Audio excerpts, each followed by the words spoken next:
hapa meteorological site industrial area. Tumefurahi sana. Wengi hawezi jua ya kwamba Your Excellency, hii kazi tulipanga tu kutoka jana. Ukasema unakuja kwenye site, ukatupatia support, and we are very grateful because you have made housing agenda to be a very important agenda in your government. Mine is very simple, is to welcome the Deputy Governor of Nairobi to come and welcome us all. Thank you so much, Governor. Karibu.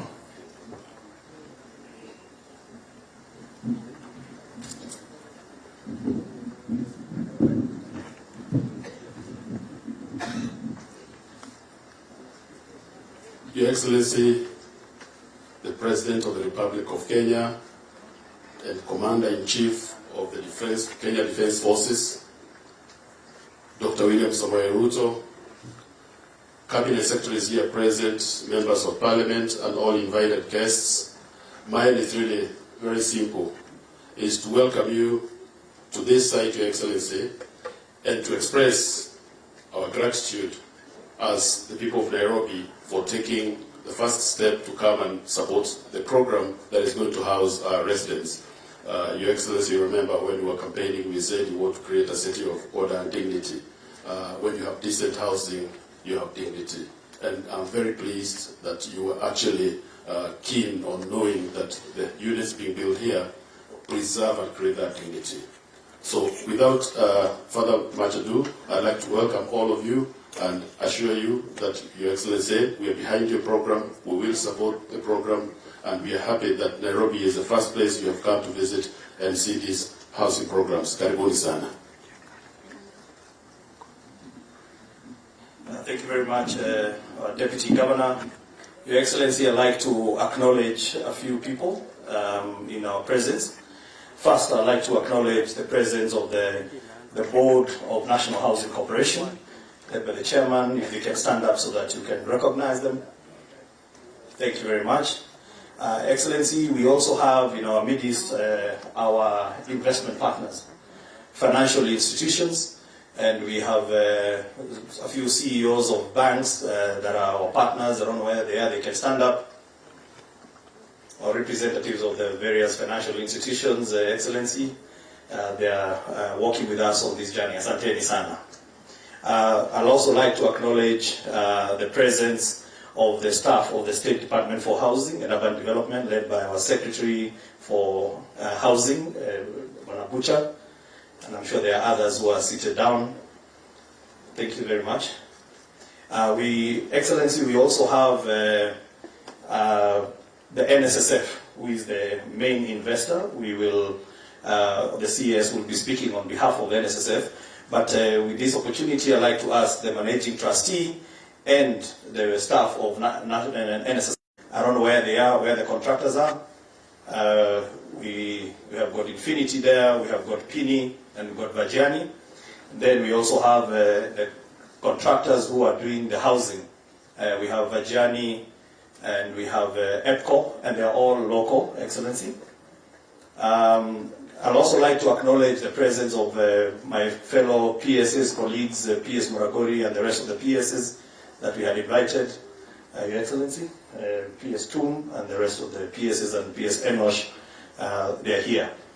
If I don't acknowledge you, I'll take this opportunity. Yes, and of course, Your Excellency, we have got members of Parliament who are key partners on this journey, so I'd like to ask all the members of Parliament here present to stand up.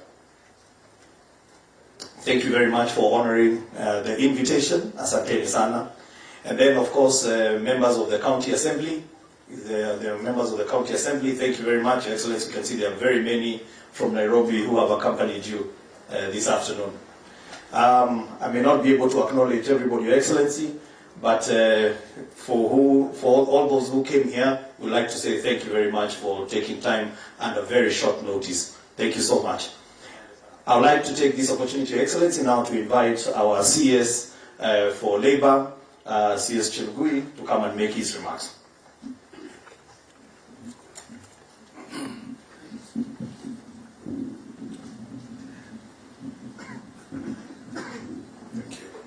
Your Excellency, the President of the Republic of Kenya, Dr. William Samoei Ruto, the Deputy Governor of Nairobi, CS present, CS Macharia, CS Karone, the CAS is present, Honorable Members of Parliament, the MCAs, the Principal Secretary is present, my Principal Secretary PS2 and Muraguri, the Chair Board of Trustees, the trustees, ladies and gentlemen, good afternoon.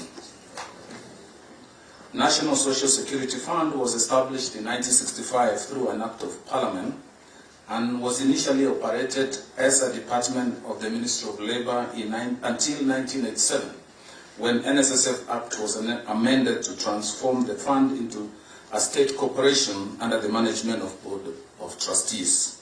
This fund was established as a mandatory social in case of permanent disability, basic assistance to the needy dependents in case of death, and monthly life pension upon retirement. This led to a assenting of National Security Fund Act number 45 of 2013 on 24th of December 2013 that established two funds, namely Pension Fund and Provident Fund, to provide contributions to a payment of benefits out of these funds. Unfortunately, Your Excellency, this act was rendered unconstitutional by our courts in the judgment given on Monday 19th of September 2022. On this project, Your Excellency, MUKURU Housing Project, NSSF is the largest provident pension fund in the country, holding close to 300 billion in member funds, which represent 18% of the pension assets under the management for the oil industry. NSSF has a rich history of developing housing projects from high-end ones like the ones in Kitsuru, Mountain View, and middle-income development projects in Asina South B and Nyayo Embakasi, and affordable housing in Nyayo High-Rise. These are some of the largest and the most livable developments in the country. For the first time, Your Excellency, the fund is partnering with government to do developments in the scale necessary to address the nation's housing needs. This partnership is the first solid step towards achievement of your administration's commitment for the 250,000 housing units. The current contribution rates makes it difficult, Your Excellency, for the fund to invest in the right scale. It is therefore a national imperative for the new rates to be unlocked to allow the fund to play its rightful role, like similar funds in countries like Singapore. The RPA and NSSF Act allows members to take up to 40% of their savings for paying deposits towards home ownership plan. The current NSSF rates cannot afford a member even the legal fees. So for the fund to effectively execute this project, the government through the National Treasury will need to streamline the project execution framework for expeditious and low-risk implementation. So in conclusion, Your Excellency, we are happy to participate in one of the flagship projects that you have personally initiated. And we know this will contribute towards social security in terms of housing and retirement of our working people. So with those, NSSF is happy. We have planned for this investment, and we will journey with the government in partnership as we offtake any other project that may come. With those many remarks, Your Excellency, I thank you.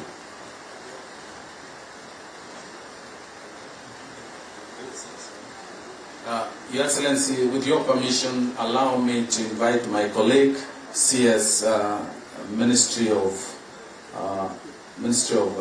Infrastructure, Works, Housing, to come and address the Congression.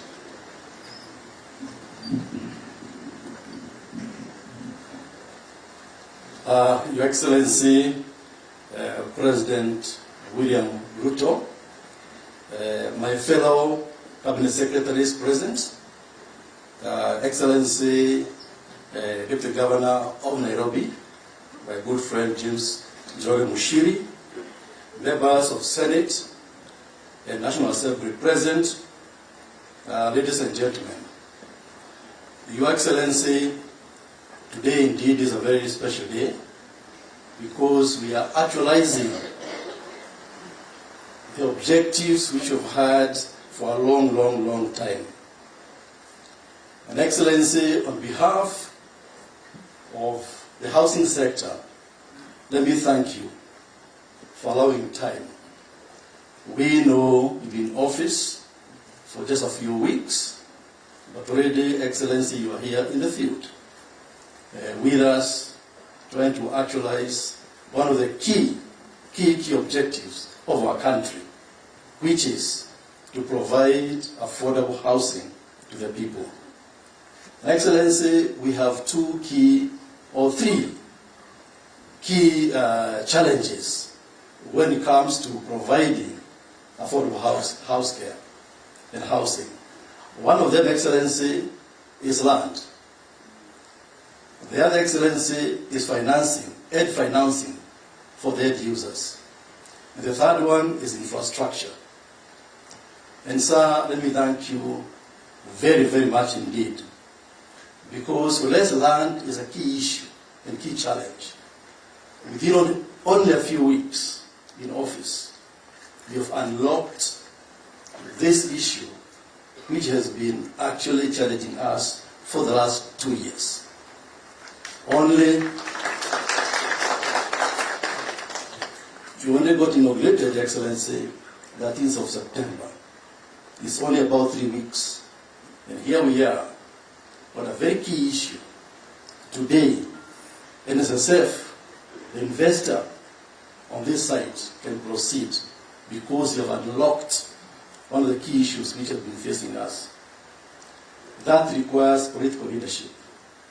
And Excellency, if you look globally, countries which have succeeded in this particular segment of housing, they have had the benefit of having political leadership at highest level.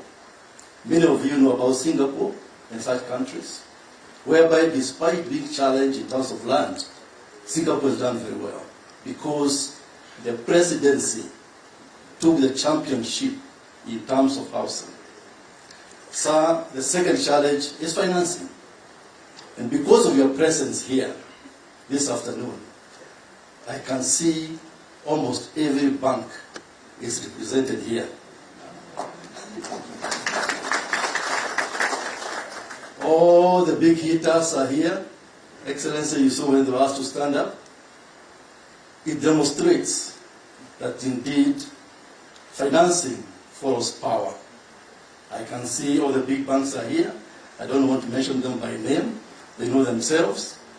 And so, Excellency, today if you asked them to leave checks behind to say they are supporting this project, Excellency, we shall have been having a surplus this afternoon.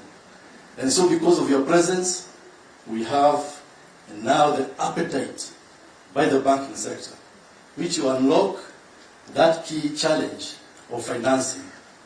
And through the Kenya Refinance Mortgage Company, we shall also have more success in terms of financing affordable mortgages. Lastly but not least, Excellency, is about infrastructure. You cannot have housing without proper infrastructure.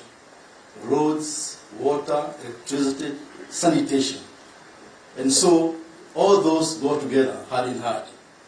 And so that's why, Your Excellency, you are seeing all those key factors of production for housing put together, courtesy of your leadership. That's why, indeed, we are very expectant going forward that we will achieve what is going to be the big one, not the big four, big one agenda in your administration, which will be actually housing. With those few remarks, Excellency, it's my privilege and duty to invite you, Excellency, to make your remarks. Asante sana James. Asante sana. Tafadhali tuketi chini. Mawaziri wote mlio hapa, ndugu wananchi wa Nairobi, hamjambo. Kwanza mimi nataka nichukue nafasi hii niwashukuru sana kwa kunipatia nafasi na hawa wenzangu ambao tumechaguliwa na hawa tuweze kuongoza mambo ya taifa letu la Kenya kwa miaka 5 ijayo. Nataka vile vile niwapongeze waheshimiwa wa kutoka mji wetu wa Nairobi, wakiwa wale wa county pamoja na bunge la kitaifa, kwa kuchukua muda wenu tuweze kushirikiana katika mpango huu wa muhimu wa mambo ya housing ambayo sana sana itafaidi miji yetu ya taifa lote la Kenya, likianza na mji wetu mkuu wa Nairobi. Nataka vile vile niwashukuru mawaziri wetu ambao wamekuwa wakifanya kazi hii. Vile mnajua, mpango hii ya housing ilikuwa ni mpango wetu pale 2017. Kati ya mpango ile tulikuwa nayo ya Big Four, one of the Big Four items was housing. I know a lot has gone into preparing for that program, and unfortunately we didn't manage to have a clear rollout of matters housing the last 5 years. I want to commit that in the last campaign, housing was a very big part of the political discussion that we had as a country. And it was a discussion on both sides of the divide. And because it was a discussion on both sides of the divide, I am looking forward to all of us working together from both sides so that we can implement this plan for the benefit of the people of Kenya. As you are aware, this whole plan was premised on a couple of things that we needed to sort out. First is to make sure that there is land that is available. Number two is to make sure that we have technology that can build houses faster and in a cost-effective manner. And number three, to make sure there is financing, both for construction and for mortgage, so that this plan can become a reality. A couple of things have been done. I think we have identified a couple of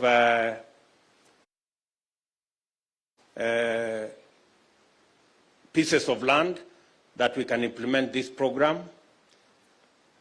I am certain that land will not become an impediment on matters of delivery of our housing plan.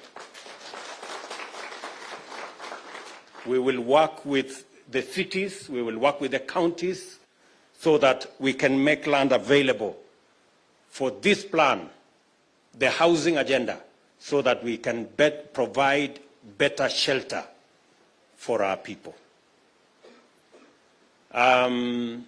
Because I made a commitment to the people of Kenya that housing is going to be a big part of our plan, not just to provide houses, but to create opportunities for employment and for enterprises to grow, provide opportunities for the millions of people who will engage in this enterprise as plumbers, as electricians, as construction workers, as technicians, and a whole lot of people who will be participating in this exercise. We intend also to grow enterprises, the people who will make for us doors, the people who will make for us windows, hinges, and all the other construction products that will be required for us to complete these houses, including windows, window sills, and everything else that will come along. We are going to be partnering with our TVETs and our Juakali sector to produce those products so that we can grow those enterprises as well as we work on this housing plan. The ministry already knows that we have to standardize. And PS Charles Hinga explained to us clearly that if we do not standardize the size, the doors, the windows, the hinges, the window sills, we will continue to be doing designer houses. And we all know that designer products are very expensive. So we have to choose whether we want to do designer stuff or we want to standardize and be able to produce these products, whether they are windows, whether they are doors, window sills, and all the other products en masse, by making sure that in Kenya it should be known that a window is this size, a door is this size, hinges are this size, and that way we can provide for mass production of these products so that we can reduce the cost of these products. If they are produced en masse, we leverage on the economies of scale and be able to produce at a cheaper price and therefore reduce the cost of construction of our houses for the benefit of those who want to own these homes. Coming to this project is very important to us because it will help us sort out one estate called MUKURU here. MUKURU kwa NJENGA here, this MUKURU place, and I was there, I think, a week before the elections. MUKURU here has 110,000 households on about 700 acres. And the story of MUKURU is a story that needs to be written because MUKURU is the only place you pay to go to the toilet. You pay 170% for water that others are paying in Karen and Lavington. You pay more for electricity than in any part of Nairobi. And yet, these are the people who are the bottom of the pyramid. So, this project, the first priority of this project is to get the people living in MUKURU to come and live here.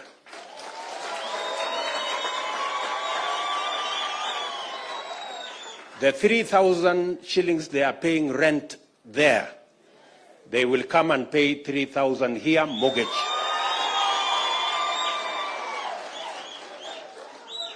Najua wakati nilikuwa pale MUKURU, niliwaambia wakati huo ya kwamba ile rent mnalipa tutaibadilisha iwe mortgage. Ili ukilipa hii nyumba hapa, hiyo 3,000, baada ya miaka 20 hiyo nyumba inakuwa yako.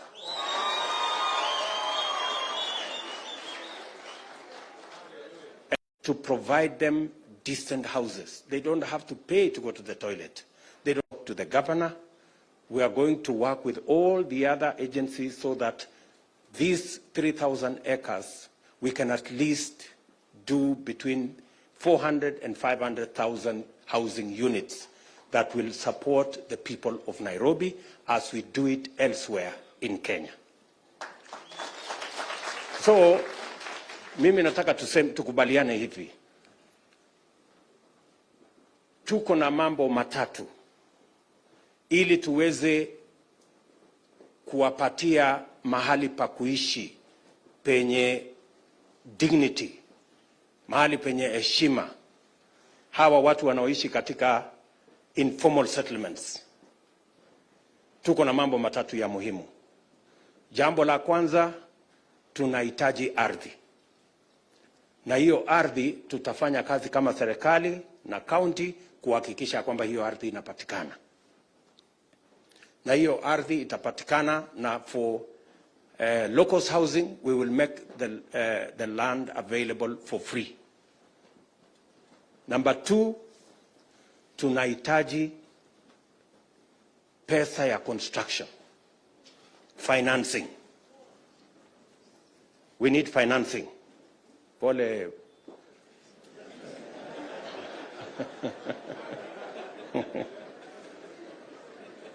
We need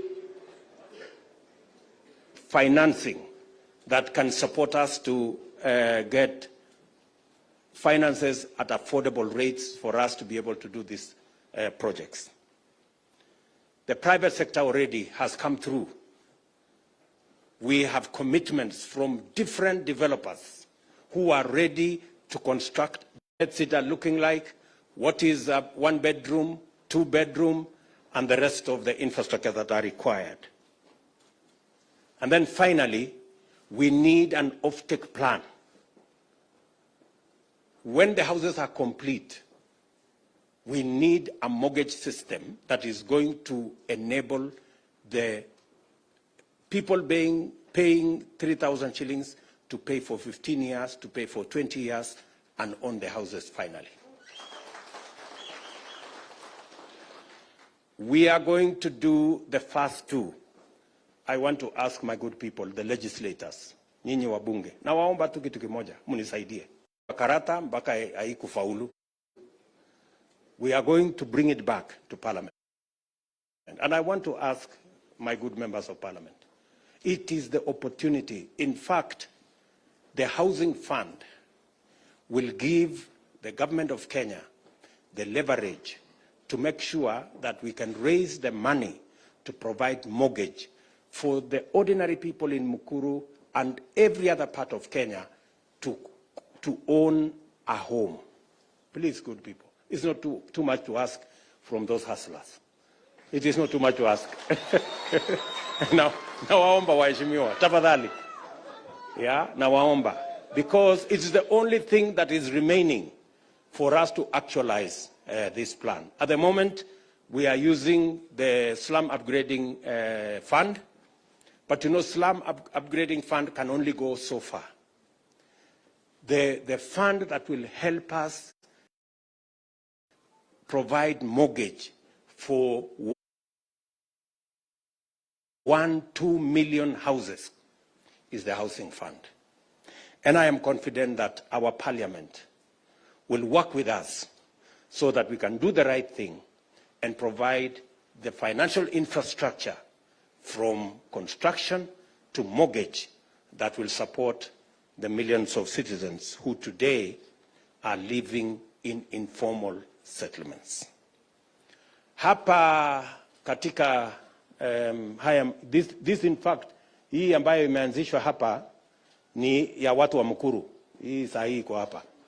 Ya watu wengine itakuja baadaye. So, na tutaketi chini na watu wa Mukuru and all the informal settlements so that tujue ni nani anaishi pale, ni nani analipa rent pale, ili wawe the first beneficiaries ya ile manyumba itajengwa katika sehemu hii. So, nataka kwanza niwashukuru EACC kwa sababu hii ardhi hapa ilikuwa imechukuliwa na watu wengine kinyume na sheria. This land had initially been grabbed by the usual notorious people. And I want to congratulate EACC for recovering this land so that we can use it for the development of social and low-cost housing here in Nairobi. 2 years ago, the government decided that we were going to do this project. But the project has not quite moved with the necessary speed because of challenges of titling. I want to congratulate the Ministry of Housing and the Ministry of Lands. I talked to them 48 hours ago. They have done everything possible, and now we have the titles for this land. We are going to give NSSF the title for this piece. We are going to give EACC the title for their piece that is next year. I think we had 3 titles. We are going to give the title for the social housing. We're going to give the title for the affordable housing. Is that correct, Charles? Yes, and then we are going to have the title for ESCC. Let me say the following so that nobody changes it midway. The bed sitters that will be available here, complete with somewhere to sleep, a small kitchen, and a shower and toilet, will be 3,000 shillings. The one bedroom is going to be 5,000 shillings, and the 2-bedroom will be 6,500 shillings. That is under the social housing plan that will involve the people of MUKURU. For the affordable housing, a 1-bedroom is going to be 6,600, and a 2-bedroom will be 10,000 shillings, and that is mortgage, not rent. That is mortgage, so that in a couple of years down the road, 15, 20, 25 years, they will become owners of this property. And we begin to transit Kenyans from majority of them paying rent to majority of them being home owners. Let me also say that for us to be able to accelerate the development of housing in Kenya, and I am not talking about Nairobi, I am talking about all our cities, largely. For us to be able to accelerate, apart from working with the counties, and I look forward that our governors will make it possible for us to have land in our major towns so that we can roll out the social and the affordable housing plans in all our cities and make 2-3 million Kenyans homeowners in the next couple of years.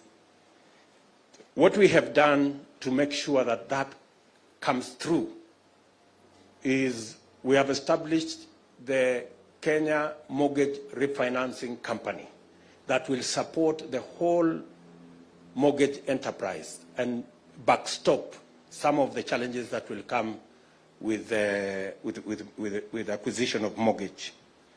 We have also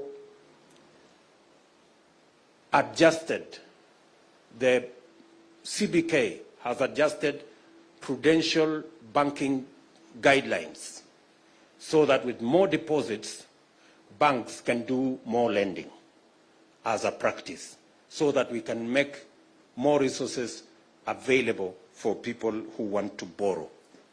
We have also worked with our pension schemes and made it possible that people saving in our pension schemes can have access to some of their savings so that they can put it up for home ownership.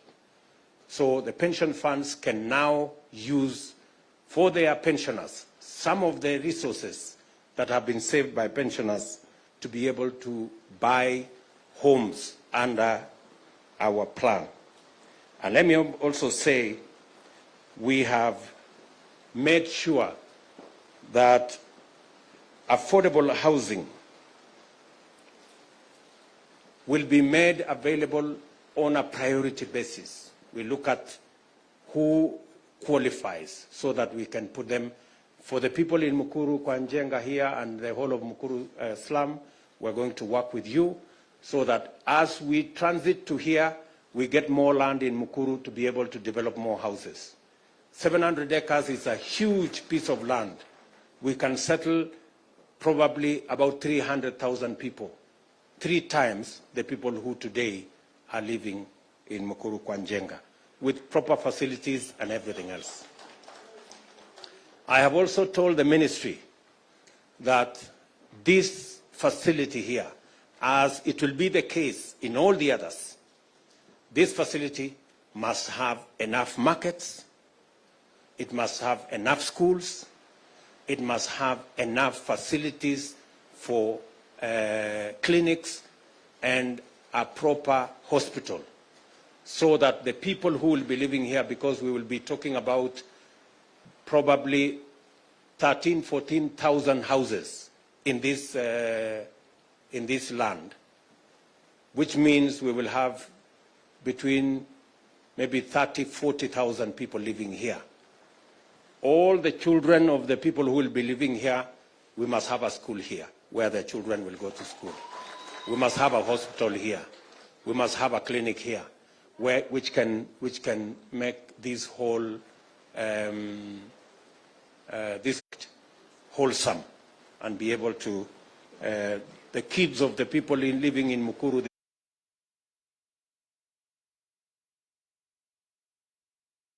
They hardly have a place to go to school, so we must make sure that that school is available in this facility. So, with those many remarks, next week or the week after, I will be coming to Kibra. Bwana Mheshimiwa, nitakuwa huko. Kwa sababu hiyo mpango yote ya Kibra hiyo lazima tubadilishe. The slum upgrading program is beginning, and we want to make sure that the people of Kibra stop flying toilets. They can live like decent Nairobians as well. The whole of that Eastlands, we already have a plan.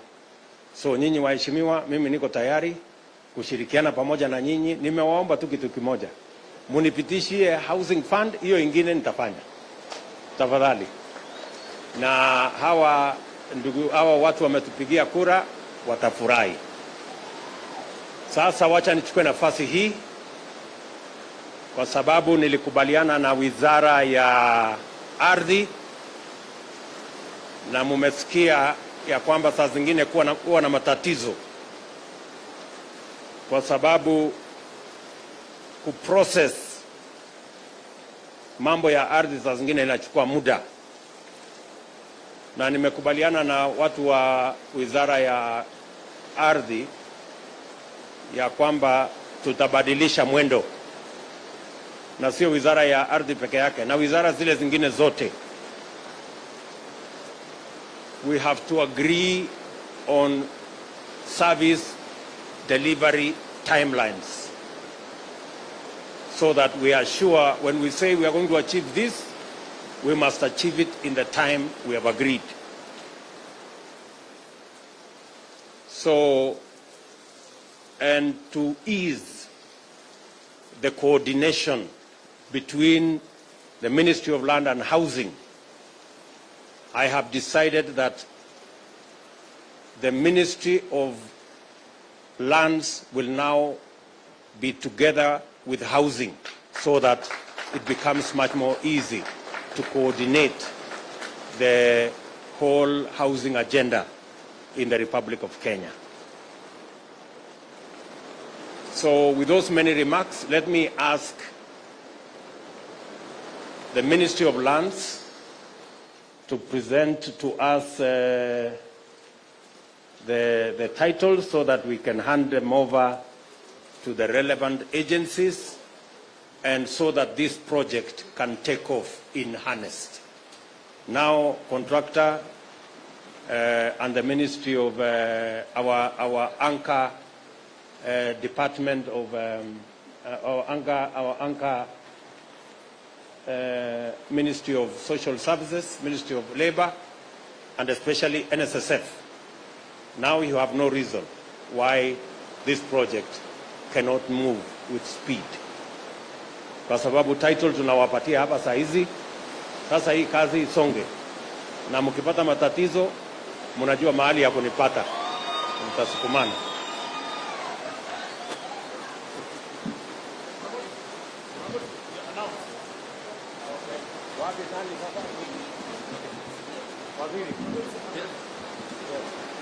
The first title is going to State Department of Housing.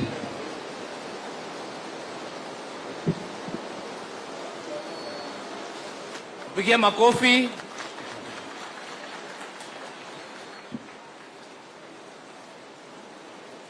Ya pili pia inaenda State Department of Housing.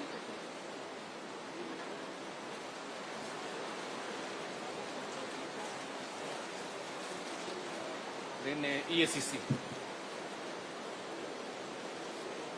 Haya, mpigie makofi. Yeah.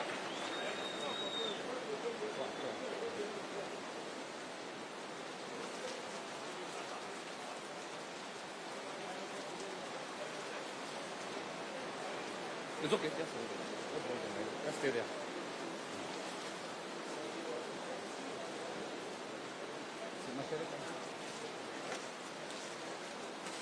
Na hiyo ni ya EACC. Maybe CS infrastructure can pick. Tuwapatia baadaye. Wapige makofi. That's a total of 60 acres.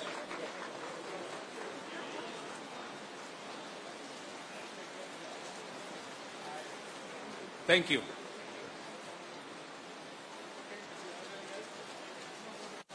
So the actual title.